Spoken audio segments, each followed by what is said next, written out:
Olá, seja bem-vindo à nossa videoaula do capítulo 11 do livro Contabilidade Avançada, que é Ajuste a Valor Presente. Bem, você assistiu a videoaula do capítulo 10, de teste de impairment, viu que a gente tem que calcular valor presente das coisas, ficou na dúvida como fazer?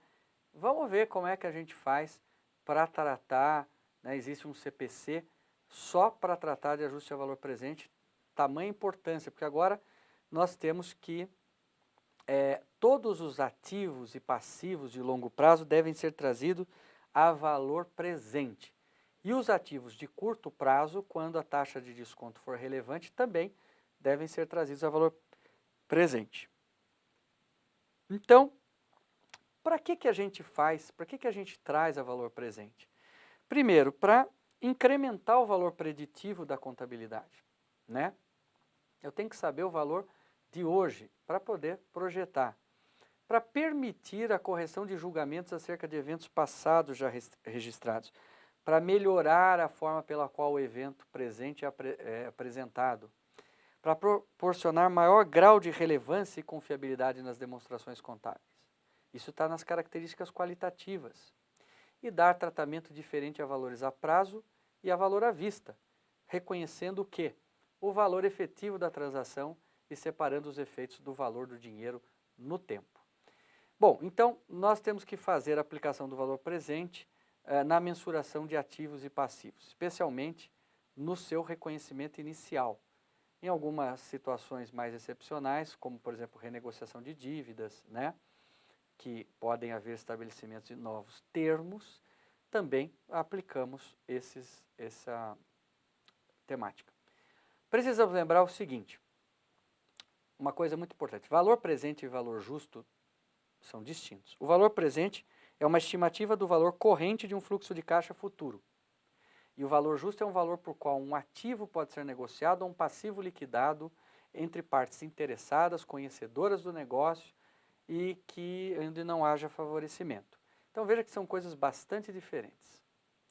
Quando a gente fala em ajuste a valor presente, a gente vai demonstrar o valor presente de um fluxo de caixa futuro.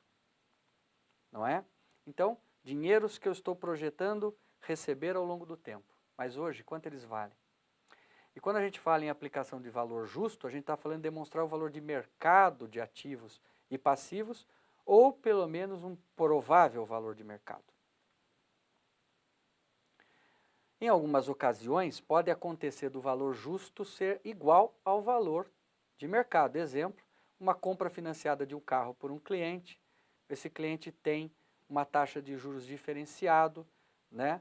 Então, nesse caso, nessa aplicação, o valor presente com uma taxa característica da transação e do risco desse cliente levará o ativo no comprador a um valor inferior ao valor justo. Então, pode acontecer isso, ok?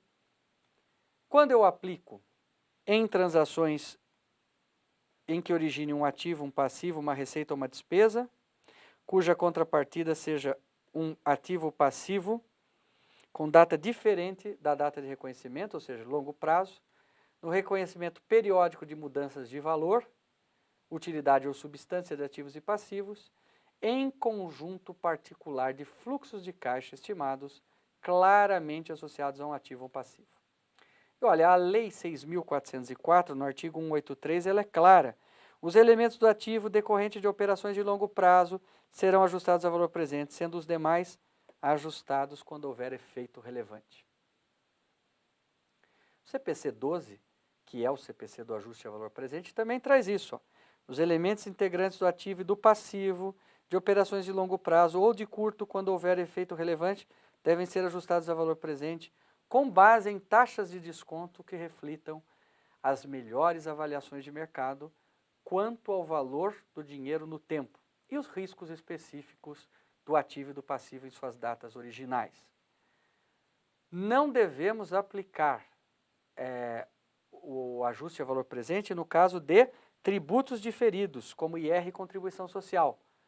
Né? Lembra quando nós vimos na videoaula aí sobre tributos diferidos. Então, eles ficam armazenados no longo prazo e não devem ser trazidos a valor presente. De que forma reconhecer Reconhecidos no momento inicial, a quantificação do ajuste a valor presente deve ser realizada com base exponencial pró-rata a partir da origem de cada transação. E o ajuste é feito mediante conta retificadora para que não se percam os valores originais das contas principais. Então, por exemplo, num financiamento, onde você tiver um passivo, você vai deixá-lo no valor total, menos juros apropriados de tanto, de tal forma que ele fique a valor presente. O método será a taxa efetiva de juros, sendo que a taxa aplicada não deve ser líquida de efeitos fiscais, e sim antes dos impostos. Bem, nós temos dois tipos de taxa de juros. Nós temos a taxa de juros chamada explícita, é quando essa taxa de juros está em contrato e nós vamos aplicá-la. E a taxa implícita é quando ela está embutida no valor e nós temos que estimar a partir da taxa de juros de mercado. Então ela já está embutida ali, ela não é explícita. Olha só, existem alguns financiamentos que têm taxas diferentes das praticadas no mercado, mais baixas. Por exemplo, o BNDES. Nesse caso, podemos trazer a valor presente pelas taxas praticadas, porque já são consideradas usuais de mercado.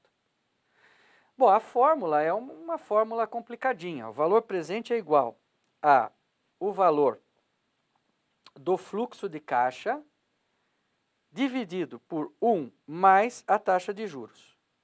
Então, por exemplo, se a taxa de juros fosse 10, você ia colocar 1 mais 0,10. Então, você ia dividir o valor por 1,10. Mais o segundo ano, dividido por 1, mais a taxa elevado ao quadrado. O terceiro elevado ao cubo e assim por diante elevado a n. Mas é bem complicadinho fazer na mão isso aí, né? Imagina se você for fazer 60 parcelas. Então, você pode fazer na HP. Vamos ver como é que faz? Vamos ver um exemplo de contas ativas. Como eu trazer a valor presente. Olha lá, uma venda de mercadoria de longo prazo, nós vendemos 10 mil para receber a longo prazo. 14 meses para receber. A taxa de juros é 2% ao mês. Como é que eu faria isso? Bom, vou ensinar a fazer aqui na HP. Bom, mas vamos lá. A gente vai debitar contas a receber no ativo não circulante no valor de 10 mil, que é o valor que eu espero receber. E vou creditar a receita de vendas 10 mil. Mas prestem atenção, a receita de venda, ela não é os 10 mil, porque o 10 mil é para receber em 14 meses. Significa dizer que parte desses 10 mil é juros. É a chamada a taxa de juros implícita aí. Então, o que eu tenho que fazer? Eu reconheço a receita como 10, mas imediatamente depois eu faço um débito, pode ser em conta redutora ou na própria conta de receita de vendas, no valor dos juros, 2.421. E credito o ajuste a valor presente, receita comercial apropriar, redutora do contas a receber, 2.421. Então, eu vou ter assim, contas a receber no meu ativo, 10 menos ajuste a valor presente, 2.421. Vou arredondar aqui. Olha, esse aqui vai baixando e vai reconhecendo como receita de juros, mês a mês. E o contas a receber vai baixando pelo recebimento. E a receita de vendas fica receita bruta na DRE, 10 mil, menos ajuste a valor presente, 2.421,25. Esta vai ser transformada em receita à medida que eu for baixando lá no ativo ao longo do tempo. Mas como é que você fez os cálculos? Olha aqui, na HP eu pego 10 mil, que é o valor futuro, clico em FV, valor futuro. Depois, 2 é o tempo, 2% é a taxa ao mês, clico em I, que é o símbolo de taxa. 14, eu clico em N, que é o tempo, e aperto a tecla PV, ela me deu 7.578. Se eu pegar 10 mil menos 7.578, a diferença é os juros. Temos exemplos no livro que nos ajuda a fazer. Como é que eu aproprio todo mês os juros? Olha lá, vou calcular a taxa efetiva, 151,57 no nosso caso aqui. Não é linear, é efetiva.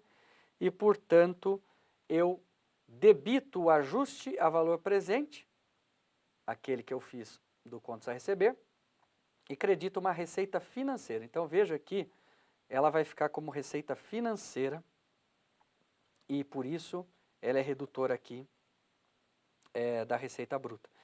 Porque ela não é uma receita comercial, ela é uma receita de juros. Bom, vamos lá. E as contas passivas como ficam? Vou pegar uma empresa X que comprou uma máquina a prazo. O valor 50.157. Vai ser pago em 5 parcelas de 10.031. Exemplo quebradinho esse, né? Taxa de juros de 20% ao ano. Como é que nós vamos fazer? Olha, nós vamos reconhecer a máquina a valor presente, 30 mil, é o valor de mercado dela. Tá? Então aqui até eu não dei essa informação, mas essa máquina à vista custa 30 mil. Também era só fazer os 50 menos os juros aqui, né? Olha só, 30 mil vou debitar como ativo máquina. No passivo, eu vou pegar as parcelas, que são 5 parcelas de 10 mil, vou somar, vai dar 50.157. Eu vou creditar o valor total. Então, eu vou ficar com um ativo de 30 e um passivo 50. Não bateu, né? Porque a diferença é os juros. Então, o que eu vou fazer? Eu vou criar uma conta redutora aqui de juros, no valor de 20.157. Dessa forma, veja que nós vamos chegar nos 30 mil. De que forma eu fiz isso? Na HP eu coloco 10.031, que é o valor da parcela, clico na tecla PMT. Depois eu clico no número 5, que é o tempo, né, 5 anos, e aperto a tecla N. Aperto, digito 20, que é a taxa de juros, e aperto a tecla I. E por fim, aperto a tecla PV, me retornou 30 mil reais à vista aí. Tem uns centavinhos aí, mas é só arredondamento. Bom, e como eu baixo isso? Olha como é que fica a foto do meu balanço aí, que bonito. O passivo circulante vai ter o valor da primeira parcela, menos os juros do primeiro ano. E o não circulante, o restante dos juros e da parcela. Não esquece de dividir em curto e longo prazo, isso é necessário. Vamos pagar esse passivo aí, ó. No primeiro ano, dou baixa no financiamento na primeira parcela 10.031, sai do banco 10.031. E os juros? Não é 1.672 aqui do primeiro ano? Como é que eu faço? Debito encargos financeiros, juros 1.672, e credito aquela conta redutora aqui, ó, de juros a transcorrer.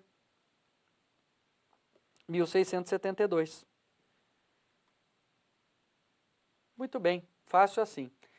E na divulgação? No final de cada ano, eu tenho que dar uma descrição pormenorizada do item objeto de mensuração a valor presente, qual a natureza dos fluxos de caixa, se é contrato ou não, se é aplicável, no caso de contratos, o seu valor de entrada. Tenho que colocar todas as premissas utilizadas pela administração, as taxas de juros decompostas, de prêmios, fatores de risco de crédito, montantes de fluxo, enfim, uma divulgação detalhada. O modelo que eu usei para calcular os riscos e inputs, descrição do método de alocação, propósito da mensuração a valor presente, nova medição caso tenha havido, e qualquer outra informação que eu considere relevante. Bem, não é difícil calcular ajuste a valor presente. No livro nós temos vários exemplos e é uma temática que você tem que adquirir para poder aplicar em outros CPCs que exigem o ajuste a valor presente. Essa foi a nossa aula do ajuste a valor presente. Até a próxima!